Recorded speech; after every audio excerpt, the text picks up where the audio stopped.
Indian football has hit a new low. A 1-0 loss to Hong Kong in the AFC Asian Cup qualifiers has dented their chances of making it to the 2027 tournament.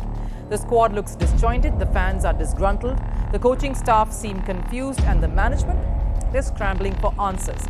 There's a circus running in India और उसका नाम है Indian football. अगर आपको नहीं पता था तो वेलकम टू टुडेज वीडियो. एक सवाल, कोई क्यों इंडियन फुटबॉल नहीं देखता और नहीं देखना चाहता? हालांकि नेशनलिज्म के नाम पे हमें मैचेस दिखाए जाते हैं, हमें ये बताया जाता है कि एज अ फैंस ये हमारी जिम्मेदारी है टू सपोर्ट इंडियन फुटबॉल. लेकिन सच कहूँ तो ये लोग किसी जोकर से कम नहीं हैं.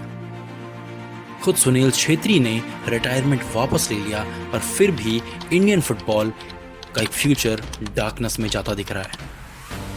अब आप लोग सोच रहे होंगे कि मैं अचानक से इंडियन फुटबॉल के पीछे क्यों पड़ा हूँ, क्योंकि अब पानी सर से ऊपर जा चुका है. इंडिया हांगकांग से हार गया है, और सिर्फ हारा नहीं है, एक्सपोज हुआ है.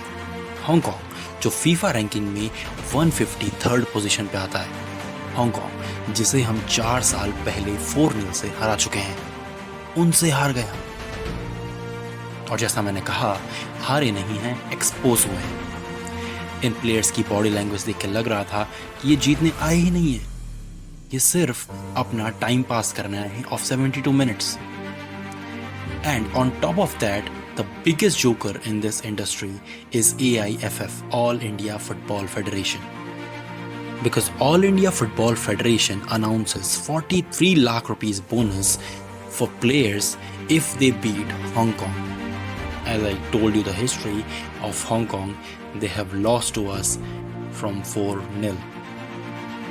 सुन के शौक लगा, जीतने पर 43 लाख का बोनस, मतलब क्या ही कर दिया भाइयों ने. पहले तो जीतने की मेंटालिटी ही नहीं है, ऊपर से बोनस. मुझे बताओ क्यों इंसेंटिव देना चाहिए? अब पानी सर के ऊपर इसलिए जा चुका है क्योंकि पिछले 23 मैचेस में सिर्फ 2 जीत आई हैं और इन्हें बोनसेस दिए जा रहे हैं. और उन 23 मैचेस में 13 मैचेस तो ऐसे हैं जहां पर इनसे एक गोल तक नहीं हुआ. अगर हम सैलरी कंपैरिजन करें तो इंडियन प्लेयर्स की सैलरी विद मालदीव्स, नेपाल, बांग्लादेश इनसे बहुत ऊपर है. इन देशों को छोड़ भी दें तो उज्बेकिस्तान और जॉर्डन जैसी कंट्रीज, जहां पर एक एवरेज प्लेयर की सैलरी उज्बेकिस्तान में 25,000 से 1 लाख रुपए सालाना है और जॉर्डन में 5 लाख से 10 लाख रुपए सालाना है. पर क्या आपको पता है, इंडिया में हर एक एवरेज प्लेयर 1 करोड़ से ऊपर की सैलरी चार्ज करता है. इंडिया में ऐसे स्पोर्ट्स हैं जहां हम वर्ल्ड क्लास परफॉर्मेंस दे रहे हैं, like badminton, wrestling, boxing, hockey, shooting, सब में मेडल्स आ रहे हैं. पर उन प्लेयर्स को मिलता क्या है? उन एथलीट्स को ना मिलती कोई स्पॉटलाइट, ना कोई हाई सैलरीज, और यहाँ फुटबॉल में कुछ नहीं करने के बाद भी छप्पड़ फाड़ के पैसा. अब प्रॉब्लम की बात तो सभी करते हैं, लेकिन हम इस वीडियो में सॉल्यूशन की भी बात करेंगे. हम इस वीडियो में इंडियन फुटबॉल को इंप्रूव करने के 3 सजेशंस प्रोवाइड करेंगे. Option number 1, bottom to top improvement. बच्चों को ट्रेन करो, इंफ्रास्ट्रक्चर डेवलप करो और नए फुटबॉलर्स की एक पूरी जनरेशन को लेके आओ. इस काम में वक्त लगेगा, 25 से 30 साल लग जाएंगे, लेकिन डेफिनेटली 25 से 30 साल के बाद हमारे पास एक अच्छी फुटबॉल टीम होगी.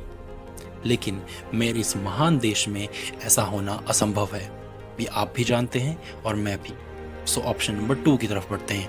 ऑप्शन नंबर 2, मैजिक हो जाए और हमारे देश में एक ही टाइम फ्रेम में मेसी, रोनाल्डो, एम्बापे जैसे 3 से 4 महान प्लेयर्स पैदा हो जाएं, तो भी हमारी इंडियन फुटबॉल की हालत बदल सकती है, इसकी काया पलट हो सकती है. And option number 3, overseas citizen of India और person of Indian origin, that is OCI and PIO players को टीम में लाया जाए. जो पर्सन इंडियन ओरिजिन का है लेकिन बाहर देश से खेल रहा है, उनका लेवल टीम में एक नई वेव लेके आएगा. लेकिन इंडियन प्लेयर्स इसके खिलाफ है. मैं बताता हूँ, जनरली इंडियन प्लेयर्स OCI के खिलाफ रहते हैं. वो इसलिए क्योंकि अगर OCI प्लेयर्स इंडियन टीम से खेलने लग जाएं तो इंडियन प्लेयर्स को OCI प्लेयर्स के बराबर हार्डवर्क करना पड़ेगा और उनके बराबर ही परफॉर्मेंस देनी पड़ेगी. और अगर वो ऐसा नहीं करते हैं तो उन्हें टीम से बाहर कर दिया जाएगा. लेकिन अगर कोई OCI प्लेयर टीम में आता ही नहीं है तो वो अपने ही हिसाब से, अपने ही स्टैंडर्ड का और अपने ही लेवल का कंफर्ट जोन फुटबॉल खेलते रहेंगे। फुटबॉल इंडिया में एक पैशन नहीं बन पाएगा अगर बहुत जल्द इंडियन फुटबॉल में एक मैसिव चेंज नहीं हुआ, क्योंकि इंडियन फुटबॉल एक फिक्स्ड ड्रामा बन चुका है। अब समय आ गया है, या तो सिस्टम बदलो या तो इस स्पोर्ट से रिस्पेक्ट हटा दो। इस वीडियो को इतना शेयर करो और उन सबके साथ जो फुटबॉल के नाम पे इमोशंस पेश रहे हैं, और कमेंट में बताओ आप किस ऑप्शन को सपोर्ट करते हो और आपकी क्या राय है इंडियन फुटबॉल के बारे में। तब तक के लिए जय हिंद।